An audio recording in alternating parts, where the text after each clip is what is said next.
Fleet Commander Drazak, 47th Vanguard of the Torque Hegemony, personal log. It's almost embarrassing how easy this will be. I've been appointed to lead what our military council considers a minor cleansing operation against the insignificant world the locals call Earth. My credentials made me the obvious choice, 14 successful planetary subjugations, each more efficient than the last. The Archon himself commended my work on the Proxima campaign, where we neutralized resistance in under 3 standard days. Our intelligence reports classify these humans as a Level 2 civilization barely capable of rudimentary space travel, still burning fossil fuels, and engaged in tribal conflicts over arbitrary planetary regions. They haven't even unified under a single government, primitive just how we like them. My armada consists of 10,000 warships, each carrying enough firepower to level their largest cities. We have 4.5 million ground troops, 75,000 assault vehicles, and atmospheric superiority fighters numbered in the hundreds of thousands. By comparison, these humans have exactly 12 primitive orbital platforms they call space stations, a handful of exploration vehicles, and defense systems so laughably obsolete that my tactical officer snorted fluid through his breathing apparatus when reviewing the data. I've conquered worlds with 1/10 of my current force. Statistically speaking, Level 2 civilizations surrender after witnessing the destruction of 3 major population centers. It conserves resources and minimizes unnecessary casualties. I expect this operation to conclude within a standard week. The military council has already begun discussions regarding resource extraction from the planet once we've established control. There was one curious note in the initial briefing. Our xenopsychologist flagged these humans as unpredictably adaptive and demonstrating abnormal response patterns to existential threats. Specialist Taylor, ironically named after one of their Earth taxonomists, even had the audacity to suggest we consider a diplomatic approach first. I reminded him that of the 2094 Level 2 civilizations the hegemony has encountered, 2091 were successfully subjugated using our standard protocols. The other 3 self-destructed before we could establish control, which is still considered a successful outcome from a resource acquisition perspective. Commander, Taylor said, these humans show unusual cultural fixations with resistance against overwhelming odds. Their entertainment media is saturated with narratives where they triumph despite inferior capabilities. It suggests a species-wide psychological predisposition that could be problematic. I dismissed his concerns. Cultural fixations don't stop plasma cannons. We'll arrive in their solar system tomorrow. Standard procedure dictates we eliminate their primitive detection systems, then position our fleet behind their singular moon for the surprise attack. I've already selected their 3 largest population centers for initial strikes. After that, we broadcast our terms of surrender, and this becomes a routine cleanup operation. I have participated in enough conquests to recognize an easy victory. This will be my 15th subjugation, and quite possibly my last, before promotion to the Archon's inner circle. 2 Earth days later. Something is wrong. We lost contact with our first wave of 2,000 ships immediately after they crossed the orbital line of the large gas giant they call Jupiter. Initially, I assumed it was interference from the planet's magnetic field, disrupting communications, a common occurrence in systems with such bodies. But then our long-range sensors detected debris. Massive amounts of debris. I dispatched a reconnaissance squadron to investigate. They reported back that the debris was unquestionably from our first wave, but there was no sign of what destroyed them. No enemy vessels, no weapons signatures, nothing, just destruction. Our sensors then detected unusual activity in the asteroid belt. When we focused our observation arrays, we discovered that several larger asteroids were moving. Not in their natural orbits, but with deliberate course corrections. Asteroids don't do that, unless... Taylor is at my chamber door now, his expression insufferably smug for a subordinate. Commander, he says, you should see this. He shows me imagery of what appears to be one of their primitive space stations we observed days ago. Except it's not a station. The outer shell has detached, revealing what can only be described as a massed driver cannon of extraordinary proportions. That's not possible, I tell him. Our intelligence indicated they have no such technology. Our intelligence was wrong, Taylor replies. And there's more. The data flowing across my screens defies explanation. Their moon, their actual moon, appears to have engines. Massive fusion drives buried beneath the surface, dormant for what must have been centuries, now coming online, and the seemingly random orbital platforms they maintained. They're moving into formation, revealing themselves to be components of a defense grid we never detected. How? I demand. How did we miss this? Taylor's response is infuriatingly calm. They wanted us to miss it, Commander. They've been expecting something like us, preparing for it. Those tribal conflicts we observed, training exercises, their fractured governments, a deception to hide their true unified purpose. A priority communication interrupts us. Our second wave, 1,400 ships, has encountered resistance near the Red Planet.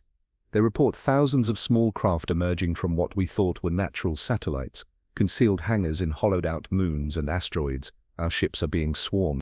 Commander, my tactical officer's voice shakes. The humans are hailing us on all frequencies. The message is short, transmitted in perfect Talkish, which should be impossible as we've never made contact with their species. We've been waiting for you, a calm human voice says. For generations we've been waiting. Thank you for finally arriving. We needed a real-world test for our defense systems. Another voice cuts in. This is Admiral James Walker of the United Earth Defense Force.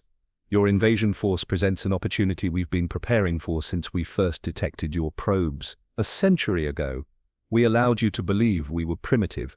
We encouraged. The truth is, Commander Drazak of the 47th Vanguard, we've been watching the Talk hegemony for a very long time. I freeze. They know my name, my position. How is this possible? I whisper. Taylor hands me another report. It's worse than I imagined. The humans have technologies we've never encountered, gravitational manipulation systems, quantum entanglement weapons, and something our analysts can't even categorize that appears to be unmaking our ships at the molecular level. Commander, Taylor says quietly, I believe we may have mistaken their classification. This isn't a level 2 civilization. On my command screen, I watch in horror as my magnificent armada, 10,000 ships strong, begins to crumble against an enemy we gravely underestimated.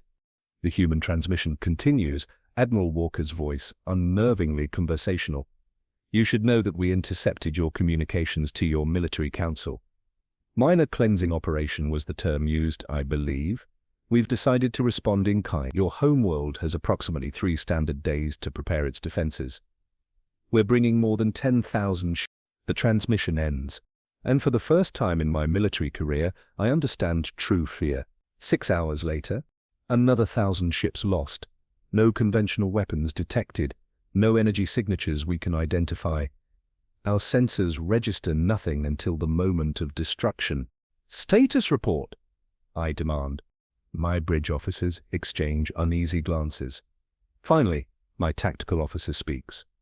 Commander, our third wave attempted to bypass the asteroid belt by executing a high-angle approach. They never arrived. Explain. They simply vanished, sir. One moment they were there, the next. He gestures helplessly at his display. Gone. This defies all military doctrine, all known physics. The humans aren't shooting at us. They're not deploying recognizable countermeasures. Our ships are simply ceasing to exist. The fourth wave reports something peculiar, Commander, my science officer interrupts. Their quantum navigation systems are experiencing localized inconsistencies. Meaning what, precisely? Meaning space itself appears to be manipulated. Distances that should be fixed are fluctuating. It's as if, she hesitates, clearly uncomfortable with the implications of her analysis. It's as if the humans are altering fundamental constants within localized fields. Impossible. No civilization we've encountered has demonstrated mastery of dimensional engineering. It's theoretically possible, but the energy requirements alone would be... Sir, Taylor interrupts my thoughts. Admiral Walker is requesting direct communication. Private channel. I straighten my posture. Even in defeat, protocol demands dignity. Put him through. The view screen activates. A human male appears unremarkable by any standard, middle-aged by their biology, with graying hair and calm eyes that betray no triumph, no anger, just patience. Commander Drazak, he says, my name rolling off his alien tongue with disturbing ease. I thought we might benefit from a conversation before this proceeds further. You've committed an act of war against the Talk hegemony, I respond. The words sound hollow even to me. Our response will be absolute. Walker smiles slightly. Your response is currently being systematically dismantled. But that's not why I'm calling. I'm offering you personally, not your hegemony, but you a chance to survive this encounter. We don't negotiate with... We're not negotiating, he interrupts, his voice still maddeningly calm. I'm explaining reality to you. Your remaining ships can turn around and leave our solar system. You and only you will be permitted to return to your homeworld to deliver a message. My secondary screens show the destruction continuing. Entire battle groups disappearing without engaging the enemy. This is beyond military defeat. This is incomprehensible. What message? I ask, hating the weakness in my voice. That you encountered something you weren't prepared for? Walker leans forward slightly. We don't want your territory. We don't want conquest. We just want to be left alone. But make no mistake, Commander. We've studied your kind for generations. We know exactly how your hierarchy functions. If you don't return with an appropriately terrifying story, they'll just send someone else. What are you doing to my ships? I finally ask. Walker's expression softens, almost pitying. Nothing your sensors would recognize as a weapon. We stopped developing technologies of destruction centuries ago. We found more elegant solutions, such as, we don't battle the enemy, he explains, as if teaching a child. We simply adjust the conditions that allow them to exist. Your ships aren't being destroyed in the conventional sense. They're being subjected to localized alterations of probability. I can barely comprehend his words. That's not possible. For you, no. Your civilization still perceives reality as fixed and deterministic. We moved beyond that limitation long ago. Walker pauses. Consider this. We didn't build weapons to defend Earth. We built systems that temporarily rewrite the very rules of existence in small pockets of space. Your ships aren't being destroyed. They're experiencing realities where they never existed in the first place. My mind reels. This violates everything we understand about universal constants. You have 30 minutes to recall your remaining forces and begin withdrawal, Walker continues. After that, we expand our defensive perimeter. And if I refuse? For the first time, Walker's expression hardens. Then I'm afraid you'll experience firsthand what happens when certainties become suggestion. The communication ends. My ship shudders violently. Not from impact, but something far more fundamental. Commander, my navigation officer shouts, mass fluctuations throughout the fleet. Ships are reporting gravitational inconsistencies.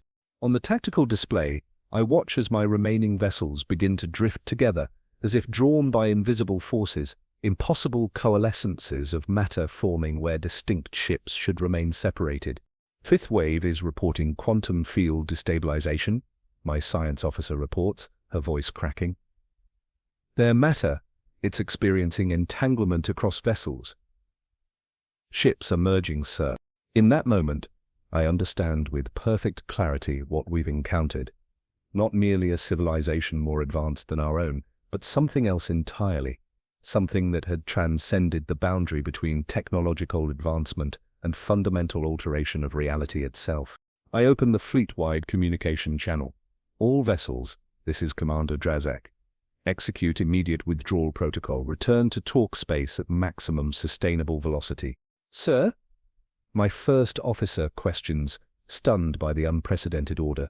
I ignore him, watching the view screen as thousands of talk vessels alter course, retreating from what we had assumed would be an easy conquest.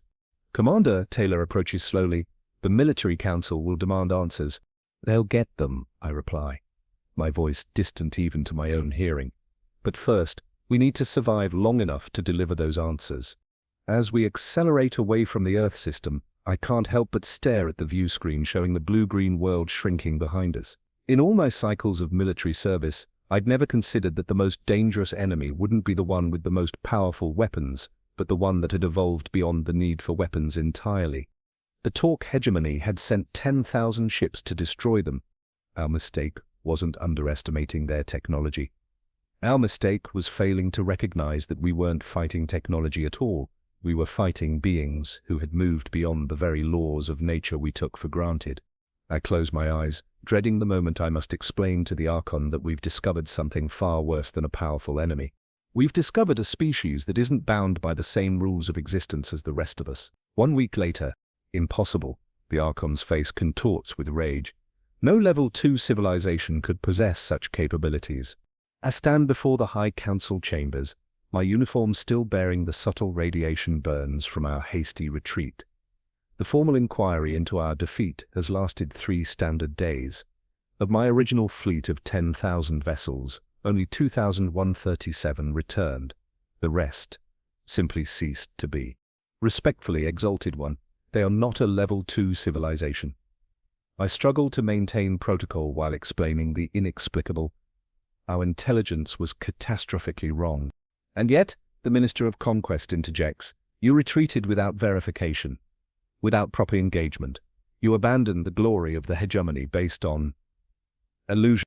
Taylor stands at my side, his data terminal projecting the readings we managed to salvage. Not illusions, Minister. The humans somehow manipulated fundamental constants within localized regions of space. Our ships didn't merely die, they experienced states of probability where they never existed at all. Murmurs ripple through the chamber. Such concepts border on heresy in our strictly deterministic society. Then we shall send a larger force, the Archon declares. You will send nothing, the voice comes from behind me, calm and utterly out of place in the sanctum of talk power. I turn, stunned, as Admiral Walker strides into the council chamber. Impossible. Yet there he stands, a human on our homeworld in the most secure facility in the hegemony. Guards rush forward, weapons drawn. Their energy lances pass harmlessly through Walker's form. Projection, I whisper, though that doesn't begin to explain how he breached our security. Walker smiles. Not exactly, Commander Drazak. I'm both here and not here. Quantum superposition, you might call it, though that barely scratches the surface.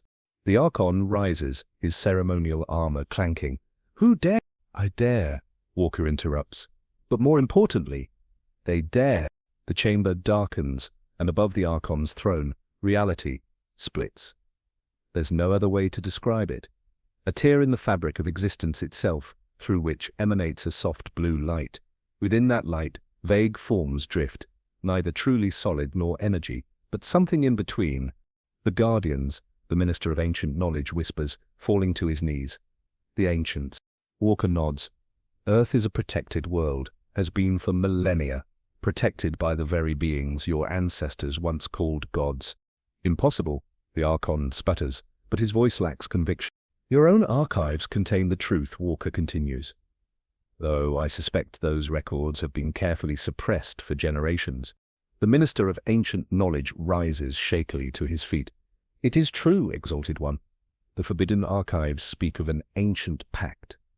Our ancestors, 15 millennia ago, encountered entities of unimaginable power, beings who existed partially outside conventional reality. They established boundaries, regions of space where conquest was prohibited.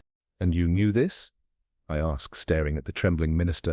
It is forbidden knowledge, he whispers, passed only to those of my office, never to be spoken aloud. The blue light intensifies, and within it, images form. Star charts, boundaries, agreements written in a script so ancient, it makes my eyes water to behold it. Walker's gaze meets mine. Your ancestors were wise, Commander. They recognized what they had encountered and made the only sane choice. They established treaties, boundaries. They recognized that some species exist under special protection. Why, I demand? Why would these guardians protect humans specifically? Because they see potential, Walker replies simply. Not what humans are, but what they might become, what they're already becoming. Another image forms in the light, human DNA, spiraling, changing, evolving at rates that defy conventional biology. The humans are becoming like them, Taylor whispers beside me, understanding dawning on his face. That's why they can manipulate probability fields. They're evolving into something like us, comes a new voice. Neither Walker's nor any talks. A voice that seems to exist simultaneously in my ears and directly in my mind. From the blue light, a figure emerges. Humanoid in basic shape, but composed of swirling energies and possibilities, multiple realities layered atop one another. We were like you once, the entity says. Bound by physical laws, limited by deterministic thinking. The humans follow our path, faster than most. They are our successors, you might say. The Archon has collapsed into his throne, all pretense of authority abandoned. And the invasion? I ask. A test, Walker admits. Not for you, for us. The Guardians needed to see how far humans had progressed, whether we could defend ourselves using the abilities we're developing. Your hegemony unwittingly provided the perfect trial run. I feel dizzy with implications. Our entire military campaign was... What? A cosmic examination? More or less, Walker shrugs.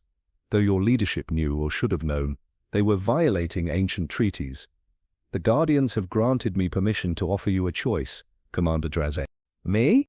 You, Walker steps closer. Return to your former life. Continue serving a regime that deliberately sent you on a suicide mission to test boundaries they knew existed. Or join us. Join humans. Join the next step, the Guardian entity corrects. Your species once showed great promise too. The capacity for transformation exists within your genetic code, dormant for too long. Individuals like you and Specialist Taylor demonstrate resonance with the underlying patterns. Taylor's eyes widen. The xenopsychology data, the anomalous readings when studying human behavior patterns. I was detecting quantum resonance, the Guardian confirms. Recognition of like-to-like across species boundaries. The chamber has fallen silent, every member of the High Council frozen between terror and awe. Walker extends his hand toward me. The choice is yours, Commander. But consider this. Your leadership sent 10,000 ships into certain destruction, knowing what waited. How many other lies form the foundation of the empire you serve? I look around the chamber at the cowering Archon, the ministers averting their gaze, the ancient treaties now projected for all to see. 15 millennia of deception, of sending loyal commanders like me to die against boundaries they knew could not be crossed. And I remember the feeling as Earth vanished behind us in retreat. Not just fear, but a strange sense of recognition, as if some part of me understood what I had witnessed. If I go with you? I ask slowly. What becomes of the hegemony? Change, the Guardian says simply. Your society stagnated when it chose conquest over transformation. The revelation of these truths will force evolution. Painful, perhaps, but necessary. Some will resist. Others will embrace new possibilities. I turn to Taylor, whose expression suggests he's already made his decision. 10,000 ships, I say quietly. 10,000 ships, sent to die for a lie. A step toward Walker, decision made. They've served falsehood long enough. I want to understand what I witnessed at Earth. I want to know what comes next. The Guardian entity's form ripples with what might be satisfaction. The circle completes itself. The tested becomes the tester. The conquered becomes the teacher. As energy begins to envelop me, I look back at the Archon one final time. You sent 10,000 ships to destroy.